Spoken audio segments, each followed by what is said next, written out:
మృదులా మాట్లాడకుండా పడుకో. మధు గారు, నా వల్ల మీకు కష్టాలు.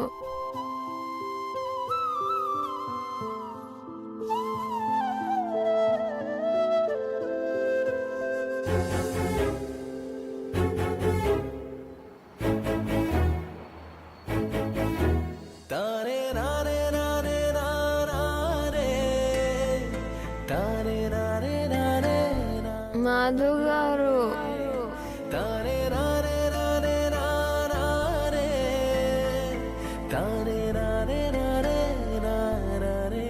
మధు గారు,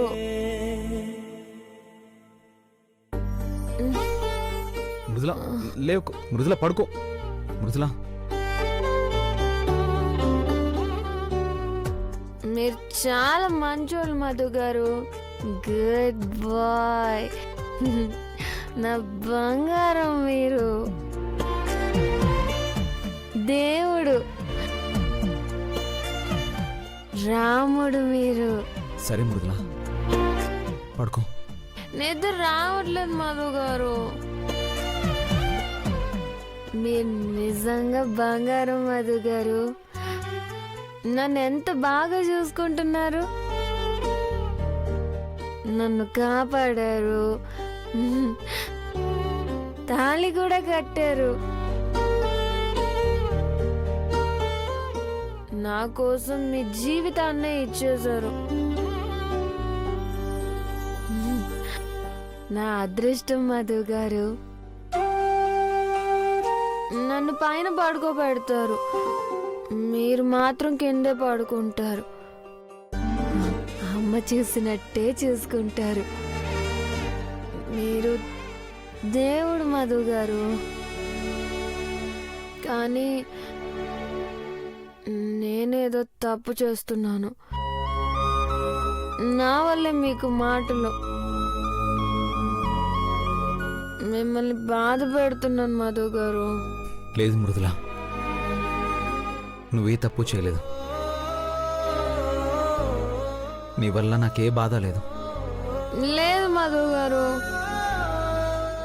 బ్రాహ్మణి అమ్మగారు మిమ్మల్ని కదా అంటున్నారు. మీ తప్పేమీ లేదని చెప్పాలి. చెప్తాను. మృదులా, మృదులా వద్దు ప్లీజ్. నువ్వెవరికి ఏమీ చెప్పక్కర్లేదు. పడుకో. ఒట్టు.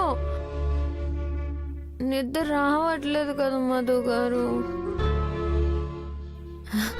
అయితే మీరొక పాట పాడండి, నిద్రపోతాను. సరే.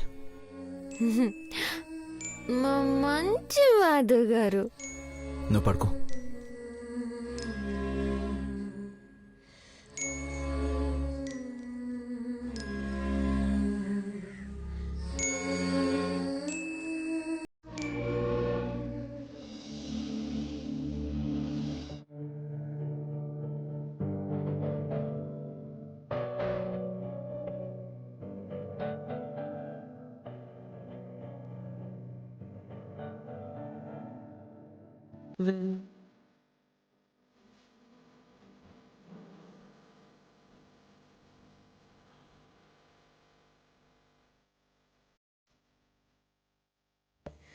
కడలి నదులోది ఎదురపోయే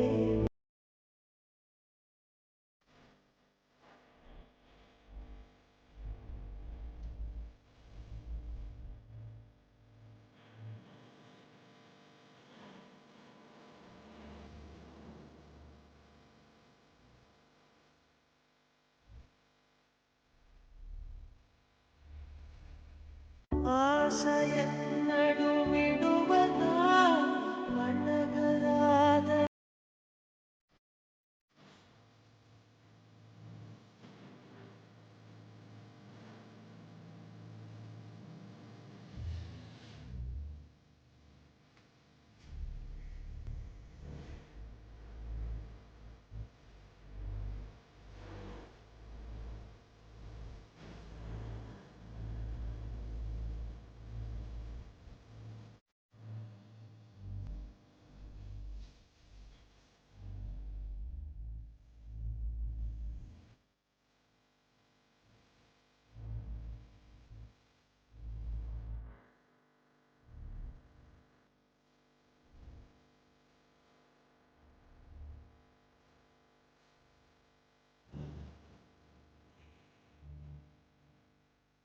ఇంట్లో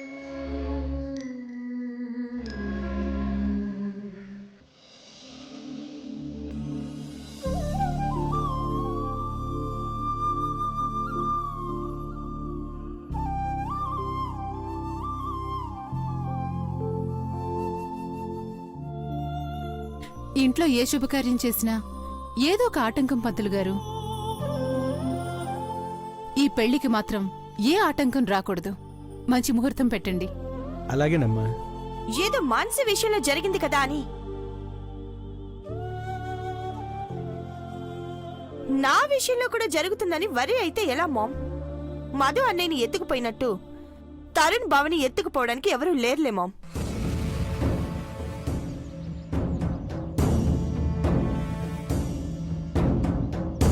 ఇప్పుడు ఆ విషయాలు ఎందుకమ్మా? ముందు నీ పెళ్లి సంగతి చూద్దాం. ఎందుకంటావేంటనయ్యా? ఇంట్లో అన్ని సమస్యలకి అదే కదా కారణం. అన్నీ అనుకున్నట్టు జరుగుంటే వీళ్ల పెళ్లితో పాటు మానసి మధుల పెళ్లి కూడా జరుగుండేది. పాముకి పాలు పోసి పెంచారు. అదే మానసి జీవితం మీదే కాటేసి వెళ్ళిపోయింది.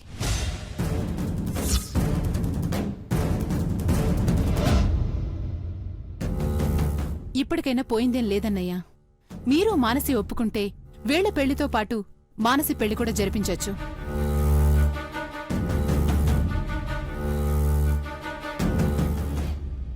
నిన్ననే బిజినెస్ మీట్లో మిసెస్ శేఖర్ని కలిశానన్నయ్య. అక్కడ మాటల్లో మానసి ప్రస్తావనొచ్చింది. ఇవన్నీ మామూలే, పట్టించుకోవాల్సిన అవసరం లేదు. మీకిష్టమైతే మానసిని నా కోడల్ని చేసుకుంటాను అంది.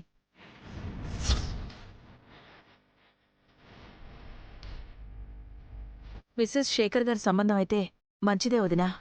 వాళ్ళ అబ్బాయిని కూడా ఆ మధ్య ఏదో ఫంక్షన్లో చూశాను. బావున్నాడు.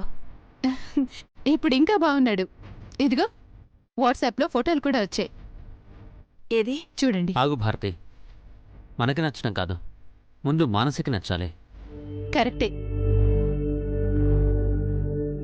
మానసి చూడు. మానసి ఎందుకు? ఎందుకంటావంటే చాలా మంచి సంబంధం. నీకు నచ్చితే తరుణ్ వాళ్ళ పెళ్లితో మీ పెళ్లి కూడా జరిపించేస్తాం. ఏం మాట్లాడుతున్నారమ్మా? పెళ్లి చేసుకుంటానని నేను చెప్పినా, మరెందుకు సంబంధాలు చూస్తున్నారు?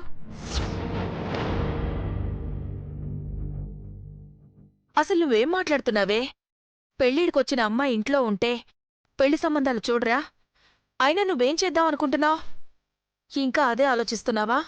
నేనేం ఆలోచిస్తలేను, ఏం చేస్తలేను.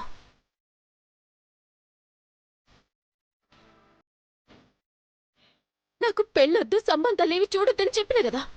చూడొద్దంతే.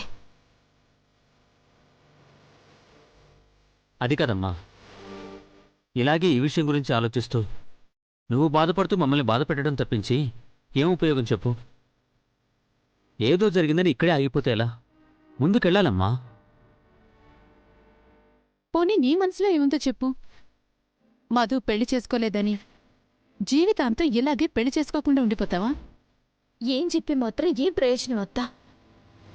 నాకు కావాల్సింది నాకు దక్కేలా చేయనప్పుడు ఇంకేం చెప్పినా అనవసరం.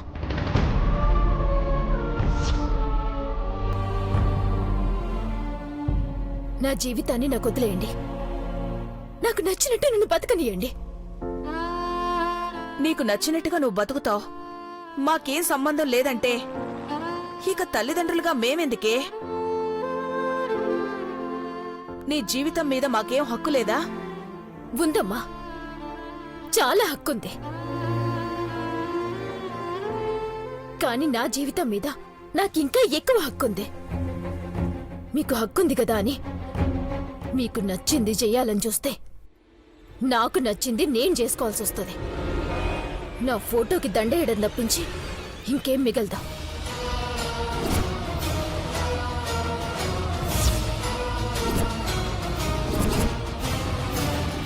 ఏదో పెళ్లి ముహూర్తాలు పెడుతున్నారు కదా, హ్యాపీగా ముందా పెళ్లి చేయండి.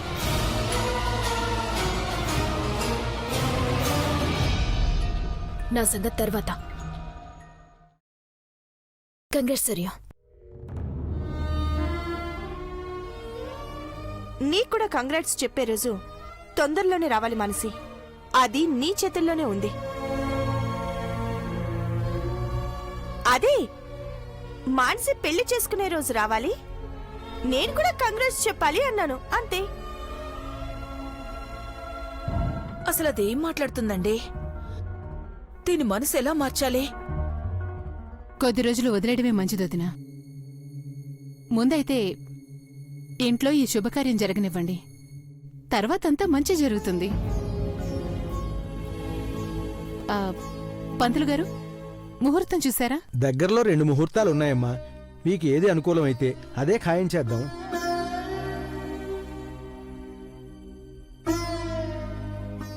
కోమలి, ఒకసారి బ్రాహ్మణితో కూడా మాట్లాడమ్మా.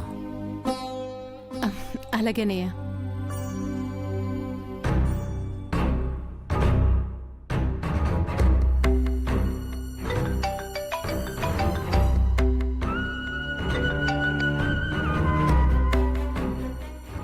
చెప్పు కోమలి.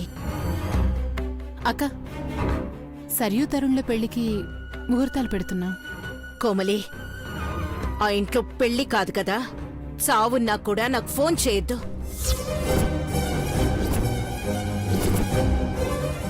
ఏంటక్క, ఎవరి మీద ఉన్న కోపం మా మీద ఎందుకు చూపిస్తున్నావు? ఇంకెవరి మీద చూపించమంటావు? నిన్న ఫంక్షన్లో నా పరువు మొత్తం తీసిందది. ఎక్కడి నుంచి వచ్చింది ఆ దరిద్రం? ఆ ఇంటి నుంచి వచ్చిందే.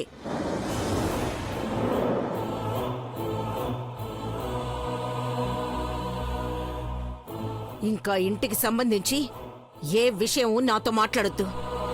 మీకు నచ్చినట్టు తరుణ్ సరయుల పెళ్లి చేసుకోండి, నాకేం చెప్పొద్దు. ఎందుకమ్మా అంత కోపం?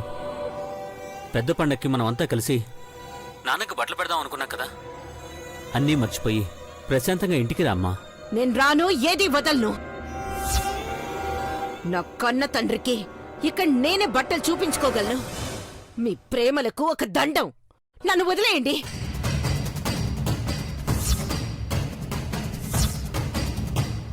లక్ష్మి, అమ్మా కొంచెం మంచినీళ్ళు తీసుకురా. ఆటగానమ్మా.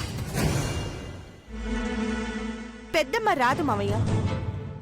ఆ దరిద్రం పూర్తిగా వదిలితే గాని మన కుటుంబంలో ప్రశాంతత ఉండదు. ఎందుకమ్మా ప్రతిదానికి మృదుల మీద పడతారు? తన బతుకేదో తాను బతుకుతోంది కదా, బతకనివ్వండి. మిమ్మల్ని అందరినీ బాధ పెట్టి అక్కడ తనేదో సంతోషంగా ఉన్నట్టు మాట్లాడుతున్నారు,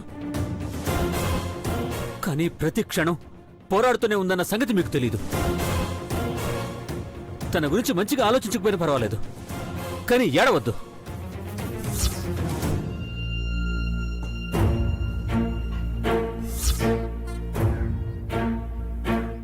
తరుణానికి సరియుకి పెళ్ళా? భగవంతుడా, అలాగే మానసి జీవితం కూడా చక్కబడేలా చూడు.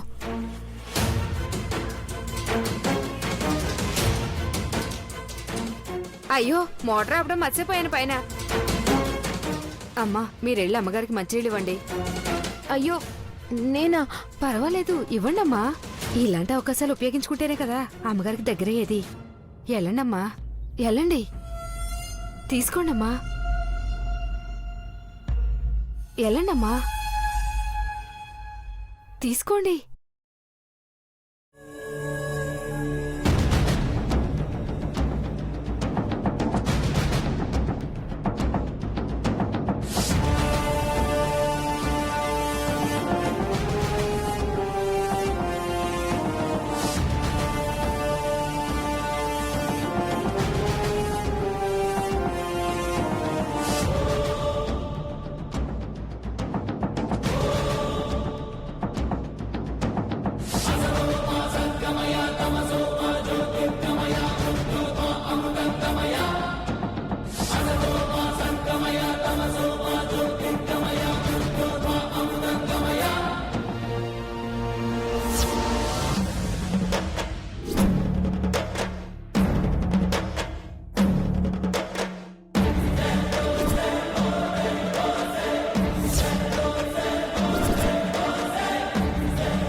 నిన్నెవడు తెమ్మన్నాడే?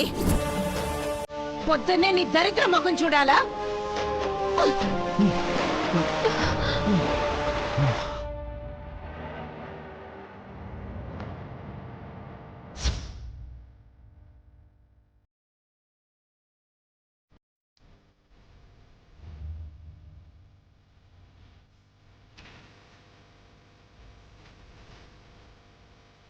మధు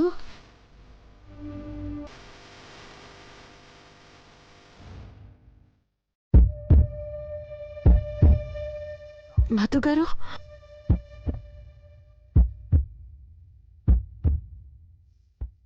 పిచ్చి పట్టిందారా నీకు? నువ్వెందుకు అడ్డం వచ్చావు? నేను కాకపోతే ఇంకెవరు అడ్డొస్తారమ్మా? ఈ మంచినీళ్ళే కాదమ్మా, తనని తాకడానికి చావు వచ్చినా సరే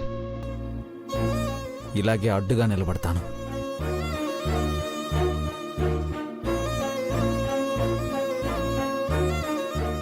పిచ్చి పట్టిందా? నీకేమన్నా అయితే? నేను తనైనప్పుడు నాకేమన్నా అయినా తనకేమన్నా అయినా బాధపడేది నీ కొడుకు గుండెనమ్మా.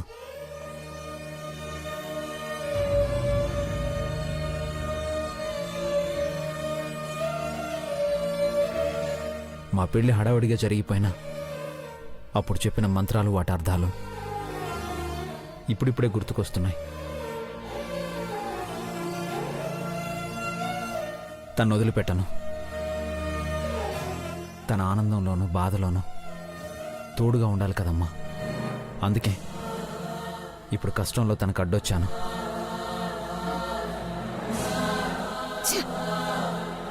ధర్మేచ అద్దేచ కామేచ మోక్షేచ నాతి చరామి. చేసే ఏ పనిలోనూ, ఎలాంటి పరిస్థితుల్లోనూ, ఏ కోరికలోనూ, చివరికి మోక్షంలో కూడా నా మృదులా చెయ్యి వదిలిపెట్టను. చాల్రా! నువ్వు దీనికి విలువిస్తున్న ప్రతిసారి నా గుండెల్లో గుచ్చుతున్నావన్న సంగతి మర్చిపోతున్నావు. నువ్వెంత తలకెక్కించుకున్నా నా కుటుంబంలో కుంపటి రాజేసిన దీన్ని మాత్రం వదలను.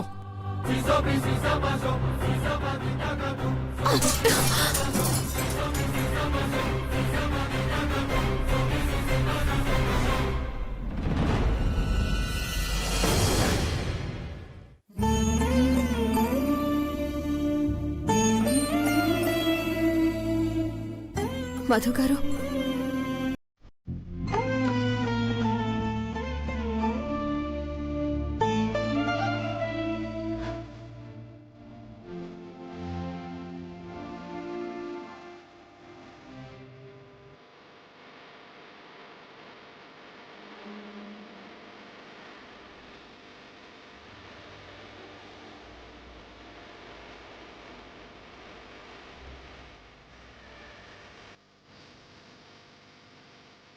మీరెందుకు వచ్చారండి మధ్యలో? మధ్యలో రావడం ఏంటి మృదుల? చివరి వరకు కలిసి ఉండాల్సిన వాళ్ళం. కష్టమైనా నష్టమైనా కలిసే ఉంటాం, కలిసే ఎదుర్కొంటాం.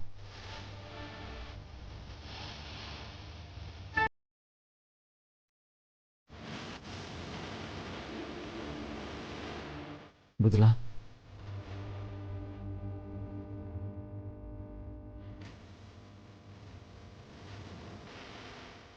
లోపలికి పద.